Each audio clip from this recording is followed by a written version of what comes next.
تلنگانہ کے مختلف مقامات پر اب تک 447 افراد لو یعنی سن سٹروک سے متاثر ہوئے ہیں۔ ان تمام کو ابتدائی طبی مراکز سے رجوع کرتے ہوئے مطلوبہ علاج کی سہولت فراہم کی گئی ہے۔ ڈاکٹرز کا کہنا ہے کہ متاثر افراد کی صحت فی الحال مستحکم ہے۔ لو لگنے سے متاثر ہو کر پبلک ہیلتھ سینٹر سے رجوع ہونے والے ہر مریض کا علاج کیا جا رہا ہے اور 3 دن تک ان کی صحت پر نظر رکھی جائے گی۔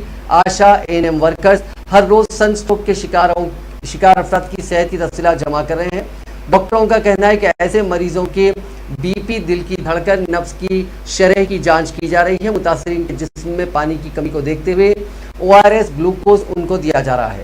حالیہ دنوں کے دوران PHC سینٹرز میں سن سٹروک کے متاثرین کی تعداد میں مسلسل اضافہ ہو رہا ہے، کیونکہ گرمی کی شدت، دھوپ، تپش اور تمازت میں روز بروز اضافہ ہو رہا ہے۔